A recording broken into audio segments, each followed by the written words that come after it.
Pagkasakay ni Arakita ay nagulat ang dalawa, pero mas nagulat ito nang makita si Makishima dahil ang alam nito ay nasa England iyon.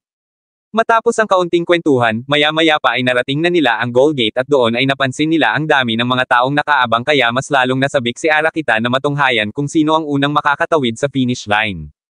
Kasabay ng pangyayaring iyon ay ang karera naman ni Midazuji at Imaizumi, kung saan napansin ng isang photographer na parehong determinado ang dalawa base sa ekspresyon ng mukha ng mga iyon.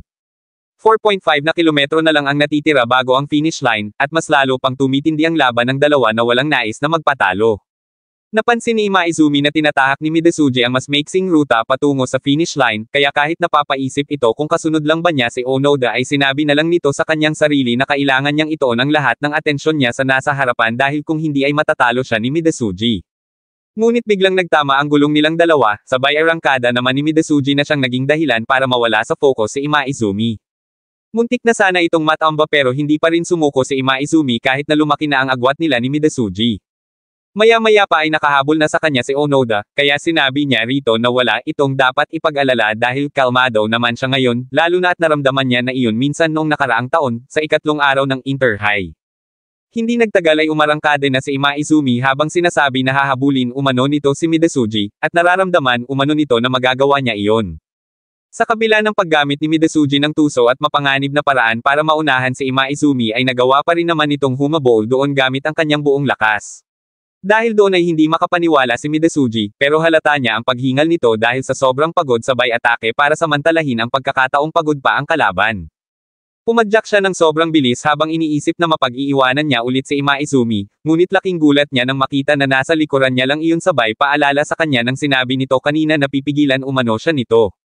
Bagamat naloko na naman umano siya ni Midazuji kahapon at wala pang nakakamit sa nakalipas na 3 araw, determinado at malakas pa rin umano ang loob ni Imaizumi na magpatuloy alang-alang sa mga taong naniniwala sa kanya. Dahil doon ay umaarangkada si Imaizumi hanggang sa magawa na nitong maunahan si Midazuji.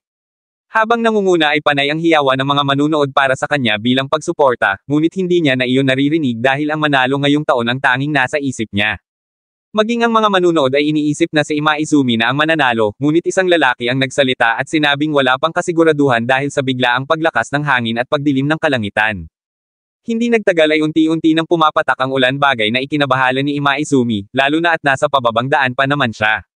Naisip niya na nakakabawas yun ng visibility at mahihirapan siyang makita ang kalsada, at hindi lamang iyon dahil kapag nagsimulang bumagsak ang ulan ay iaangat yun ang alikabok kaya bababa ang kapit ng gulong niya sa daan at maaari din siyang madulash. Gayunpaman, sinabi ni Imaizumi sa kanyang sarili na ibibigay niya ang lahat dahil minsan na rin naman siyang nakapag-ensayo ng umuulan. Ngunit laking gulat niya nang bigla siyang maabutin ni Midazuji dahil ni hindi man lang niya namalaya na nasa likuran niya na pala iyon. Doon ay inesor siya nito hanggang sa magbanggaan na sila sa delikadong sitwasyon na iyon, pero sinabi ni Midazuji na paswertihan na lang sila dahil kung sino man umano ang madulash ay iyon na ang katapusan ng isa sa kanila. Hinamon siya ni Midazuji ng isang huling paligsahan na agad naman niyang tinanggap kaya umarangkada na si Midazuji. Pansin ni Imaizumi na dumudulas ang likurang gulong nito, pero patuloy pa rin itong isinasayaw ang bisikleta para pabilisin ang takbo.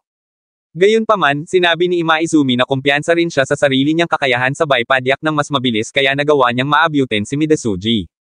Habang magkapantay sila ay nagpauyuhan pa sila kung sino ang mauunang lumampas sa palikong daan dahil sa sobrang bilis ng takbo nila, pero pareho lang ang naging estilo nila at iyon ay ang magpadaos-dos sa halip na pamreno. Manghang-mangha sa dalawa ang mga manunood, ngunit habang nagpapatuloy ang mga ito sa karera ay may sumigaw naman sa unahan ng mga ito para pahintuan sila dahil sa humambalang na banner sa daan sanhi ng napakalakas na hangin, pero sa halip na huminto ay pinatalon na lang ng dalawa ang kanilang bisikleta. Samantala, ng mga oras na iyon ay nahihirapan na si Onoda sa pagkontrol ng bisikleta, pero kahit ganon ay determinado pa rin ito na makahabol kay Imaizumi, hanggang sa hindi niya napansin ang nakaangat sa kalsada dahilan para ma-out of balance siya. Agad na ibinaba ni Onoda ang kanyang dalawang paa upang gawing suporta sa dumadaos-dos niyang bisikleta nang sa ganon ay hindi siya tuluyang matamba. Habang nagaganap iyon ay biglang naalala ni Onoda ang sinabi sa kanya kanina ni Imaizumi na sumunod lang siya rito at gawin lang niya ang lahat ng kanyang makakaya para makahabol at malampasan si Midazuji. Ginamit din umano ni Naruko ang huling lakas niyon para madala sila sa kinatatayuan nila, kaya dapat ay magawa nilang makatawid sa finish line ng magkasama. Sa kasalukuyan, para tuparin man lang ang pangarap ni Naruko na makatawid silang tatlo sa finish line ay pinilit ni Onoda na kumalma, at pagkatapos ng palikong daan ay nagsimula na ulit siyang pumadyak ng mabilis para makahabol kay Imaizumi. Napansin ng ilang manunood ang pagsusumikap na iyon ni Onoda, na ng mga oras na iyon ay napaghuhulihan pa rin kahit na ibinibigay na nito ang kanyang buong bilis. Kasabay ng pangyayaring iyon ay malapit nang marating ng dalawa ang huling pababang daan, at sa kabila ng matinding pagod ay naniniwala pa rin si Ima Izumi na silang dalawa ni Onoda ang una at pangalawang makakatawid sa finish line. Maya-maya pa ay nagkasabay silang umatake ni Midesuji, ngunit nang marating nila ang tuktok ng huling pababang daan ay nagulat sila nang makita nila na may naipong tubig ulan sa malaking bahagi ng daan sa simula ng akyatan. Gayunpaman, nagpatuloy pa rin si Ima Izumi kahit wala siyang ideya kung gaano kalalim ang baha o kung kakayanin ba ng bisikleta na makatawid doon, at sinabing ipagkakatiwala niya sa langit ang kanyang kapalaran. Habang papalapit sa parteng iyon ay nagsimula ng umarangkada si Ima Izumi, bagay na hinabangan naman ng mga manunood upang makita nila kung ano ang mangyayari. Kasabay niyo na iniisip ni Midesuji na malulunod si Ima Izumi sa baha na animoy isang sisiw, kaya tuwang-tuwa ito sa pagdiretso niyon, pero biglang napaisip si Ima Izumi kung may iba pa bang paraan para matawid ang baha na si Midesuji lang agad ang nakapansin. Doon pumasok sa isip ni Ima Izumi ang takip ng kanal na halos hindi na makita sa ilalim ng damo, pero may nakatakip umano na kanal sa kaliwang bahagi ng kalsadang iyon. Wala silang ideya kung ano ang kondisyon ng kalsada sa ilalim ng tubig, at ang pinakaligtas umanong daan sa pagtawid sa tubig na iyon ay sa ibabaw ng alulod ng kanal sa labas ng paliko. Nagpatuloy si Ima Izumi sa pagdaan sa mabahang kalsada, habang si Midesuji naman ay sa gilid dumaan para mas makasiguradong ligtas. Doon pa lang napagtanto ni Ima Izumi na kaya nagpahuli kanina si Midesuji ay para makapag-isip ito ng posibleng daan. Bagamat nahihirapan ng pumedal sanhi ng mataas na baha na umaabot na sa kalahati ng gulong ay hindi pa rin tumigil si Ima Izumi, at matagumpay din niyang naiwasan ang takip ng kanal, bagay na ikinamangha ng ilang manunood. Pagkatapos makalampas sa bahaging iyon ay nagpatuloy na ang matinding laban ng dalawa, hanggang sa mabilis na naungusan ni Ima Izumi ang kaninang nangunguna na si Midesuji. Gayunpaman, hindi pa rin sumuko si Midesuji, lalo na at hindi umano nito matatanggap na matatalo siya laban kay Ima Izumi, kaya umarangkada ito sa abot ng kanyang makakaya para mahabol ang napakabilis at determinadong manalo na ace ng Sohoko.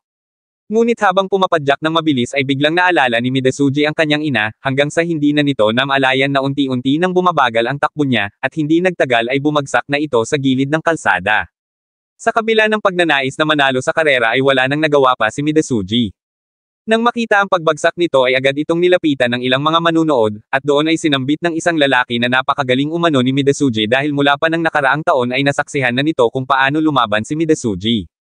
Agad namang nakarating sa mga taga Kyoto Fushimi ang tungkol sa nangyari. Nang malaman ay napabangon si Yamaguchi mula sa kanyang pagkakahiga at sinabing napakahusay ni Midesuji sa ensayo at nanalo pa umano yun kahapon, kaya inakala niya na maaasahan nila iyong gawin ang kahit ano.